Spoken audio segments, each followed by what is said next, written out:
I am once again asking for your moral support by you following my Twitch and my Twitter.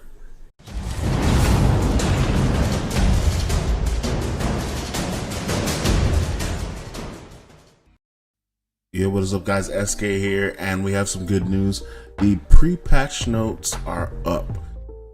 Once again, the pre-patch notes are up for Bless Unleashed for the game for tomorrow, so you can actually go ahead and turn on your game and preload the patch for tomorrow ahead of time, so you can get into the servers as soon as they launch. Hopefully there's no issues with the servers or login servers, because I'm pretty sure people are going to flood the servers tomorrow morning. Hopefully they are prepared for this, because we are ready as gamers. As well, as you guys saw my pre-video intro, I will be streaming tomorrow, so hopefully you guys follow me on Twitch and Twitter, find out when I'm streaming. But I will be streaming tomorrow for the most part. I'll be streaming hopefully around 5 to 8 hours, maybe. More than likely I'll be trying to stream 8 hours, but I will try to go for 5 minimum. Follow me on Twitch. I mean, there are your preferred content creators. They have more information than I do, but I will really appreciate if you do follow me on Twitter. On Twitch, to help me, morally and grow my YouTube and Twitch. So right now we're gonna get into the patch notes, and we're gonna go ahead and see what's up with the game from launch. This is pre-download is now live. Players can begin downloading the latest version of Bless Unleashed before servers open tomorrow at 10 a.m. PST for the Ultimate Founders Pack Head Start. Level cap has been raised to 45. There's been a lot of speculation on level cap the last few weeks. We now know it's level 45. Enemies now scale with player level. I'm not really sure how that's going to work out when it comes to like your field bosses and stuff, because people are going to be going back and trying to attack the field bosses from an older level. But the following new zones are now accessible: Canis Valley, Timeless Jungle, Zenkala, Bioran, Ostium, and the Edulon Forest. That's a familiar name, Edulon. That's the only thing I realized there. Estates can now be accessed once reaching a certain point in the storyline. It's around level 30 if I'm remembering correctly from what people were saying. Unions may now be joined upon reaching a certain point in the storyline. New dance emotes. So we do have dance emotes. We were wondering about that. I was actually really wondering about if we were going to get dance emotes or not. Soul Pirates have been streamlined by combining the sit and share food features. Wait, what? Okay, I understand now. Okay, so that makes sense. Star City Resurrection is now limited to 5 times per day, which is good, because having no limit on the Star City Resurrection kind of busted. Warriors Talent merchants have been added to the endgame zones. You earn Warriors Talents by defeating dungeons. Huh. Okay. I'm gonna have to go through the game guide to see if there's anything about this, because I didn't see this anywhere in there. Blessings. Players now have means of obtaining all of the blessings in the game that couldn't be obtained during OBT. These include Nightwind, Storm Chasers, and Centurion's Command. That's pretty good. Like, I really want to see what these other blessings had in store, and now we're going to be able to see once the game launches. Yes. Crafting and gathering. New gathering nodes. There are now normal, large, and corrupted nodes. Huh.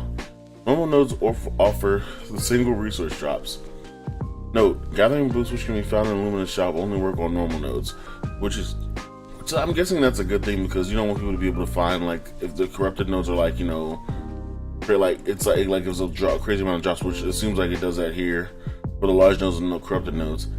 They do drop more things, so you don't want people to be overstocking on these things just by having the resource booster. So that kind of stops more pay to win. See, they're doing a good job on their part, guys. Give them a chance. Large nodes can be harvested multiple times. Corrupted nodes were seen in the beta and can be harvested from multiple resources. A crystal is dropped when the node is depleted. Turn this in for awesome rewards. That's pretty dope. Shrub gathering nodes now appear as well. Dungeons, new arenas. The Cursed Knight, level 24. These are pretty much like your solo bosses or your duo bosses that you fight. Like, you fought the first one, I think at level what? I don't know, level 14 when I fought my first one, but it was the lady that has a paladin. She fights like a crusader. She was really annoying. The Fiend Lord Executioner at level 28, and then for the dungeons we're gonna have Rootless Mine, Hall of the Dead at level 31, Doomskill Ruins, Holy Eclipse. I like some of these names. The names are kind of majestic to me. At level 33, Rootless Mine's Depths of Corruption, which might be a second part of this, but deeper in. At level 34, dungeon chests may contain sealed chests. Players will need sealed chest keys to open these chests. All players get one sealed chest key each day, beginning at level 20. You may not have more than one sealed chest key, except valor perks provide one additional sealed chest key each day. Okay, so that's the reason for the valor perks. You may not have more than one or two with valor perks sealed chest keys. So you can only have one sealed chest key. I'm guessing from each total. So if you log in the next day, you won't be able to carry over that sealed chest key. Not sure if that's how that works. New layers. I'm not sure what a layer is. Shadow Visions level 33. Chambers of the Ancient level 35. And then there's new Abyssal dungeons. So these are the elite dungeons. That's awesome. We have Cobalt Lane, Infernal Kitchen level 35. Vivante's Mausoleum, Altar of Blood level 36. Players may get an Abyssal chest at the end of the Abyssal dungeon, which will acquire Abyssal chest keys. So more chest keys. Abyssal chest keys become available at level 35. You get one Abyssal chest key per day. You may never have more than one Abyssal chest key, so that answers that. There's no way to get additional Abyssal chest keys. So that's wow, that's already up there. Blessed Pass Season 1 begins March 13th. All players have access to Blessed Pass for free. The basic Blessed Pass for free. A premium Blessed Pass may be purchased in the Microsoft Store for $14.99 beginning March 13th. The Lumina shop is now open. Players may purchase Lumina to the Microsoft Store. Lumina may be used in the Lumina shop to purchase a variety of cosmetic and convenience items. Lumina shop may be accessed from the menu at the top right corner. These are a lot of patch notes. The equipment, in the equipment section, we have. So I was wondering what they were going to do with the enhancement system, and this seems to be a good change for it all, if I'm understanding it correctly. This seems to be a high risk, high reward, low risk type situation. So the more you put into it, the more you have to get out of it. So with the lower cost of enhancing, you get a higher fail chance, potential destruction of item. The higher for the middle cost, standard cost, standard chance of failure, potential of repairable failure. And then the higher cost requires Star Seed, chance of failure, guaranteed not to lose, enhancement level on failure. So of course everybody's gonna be trying to go for their master enhancement on the later versions of their gear. It's gonna cost more, of course, but it might be worth it just because. Fortification may now go as high as mythical. Bound equipment, unbinding items. Unbinding scrolls can be used to clear soul binding on equipment at the equipment specialist. You may purchase a limited time merchant. Runes. I didn't know there were runes in here, but okay. The limited time merchant now sells rune identification scrolls. No longer are the concerns of what is under the question mark with a rune identification scroll. Simply use it and you will know it will be unlocked in the future fortification upgrades. And then there's mounts. Mounts now gather sprint speed while not mounted. We've added a ton of new mounts, which is awesome. PvP. Now PvP for multiple levels. Level 20, the battlefields are open. So for level 20 and 27 and then level 28 plus. And there's the Warlords Arena 3v3 PvP, which is level 28 plus. And there's open world PvP. So, this is the part that everybody's kind of worried about. Players can enable open world PvP at level 20. PvP is not allowed in the following areas: all of the Kazakor Plains, all of Navarra, all of the Null Wastelands, Rosso Castle and the ruins of Tristeza, Yeoman's District in Padana Ruins, the Rabin Village in Edelon Forest, Starlight Theater encampment in Ostium, Arden Village in Bioran, Ska Village in Canis Valley, the Herbati Village in Canis Mountains, the Red Sun Base in the Timeless Jungles, Sharp Talon Village in Zenkaya, and within 15 meters of all Soul Pyres. So we might have some people doing some cheap stuff running into Soul Pyres so they can avoid PvP after they try to flag up on you or something like that. Who knows? We'll see. Achievements. A number of achievements have been enabled, allowing users to access to more gamer score.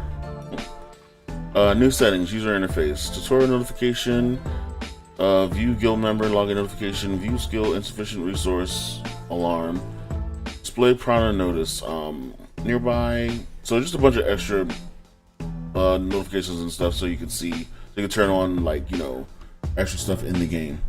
Different controls. The more controls are up. 2 extra button layouts for players can be found in the settings layout 4 and 5. And then there are known issues. Rangers. So we're gonna go into known issues right now because this may affect some of you depending on what class you want to play. Ranger's Blessing, Night Wind, Smoke Bomb passive skill does not function correctly. So Rangers are down in skill. Sorry, I'm not really sorry. I like Rangers in any game. Guilds cannot edit their info or announcement windows, so we can't do that. Rune identification tome text is currently outdated. It should say Rune Scrying Scroll used to reveal all locked runes on item level, showing the type and order of runes that will be unlocked as it upgrades.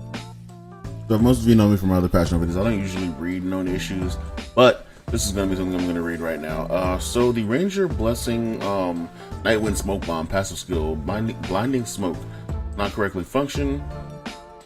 Guilds cannot edit their info or announcement info. The rune identification tone text is currently outdated. Let's say Rune Scrying Scroll used to reveal all unlocked runes on an item, showing the type and order of runes that will be unlocked as it is upgraded. Some of the estate worker NPCs are incorrectly named miners when they should be farmers. Note, this affects only the name above the NPCs, not the contract or hiring UI. If you're unsure about an NPC, check their trait before hiring or assigning them. Message you receive in the mail for completing certain traits may not list the correct name of the trial. Sorry, I'm saying trail. You still receive the intended reward, and the trial appears correctly in your trial UI. Name of the congratulations message just needs to be updated. Okay. While outside of your estate, you can use your world map to permanently dismiss a laborer from your estate. This button is currently incorrectly labeled cancel production. Do not press this button unless you want to permanently delete your worker from your estate. Wow, that's a big one. So pay attention to that one. That's actually why I wanted to read that, because I saw that before I got all the way down there. While inside of your estate, you can interact with the structure signpost to make a label cancel production and return to the labor pool. This button is currently incorrectly labeled dismiss. So same thing at the top.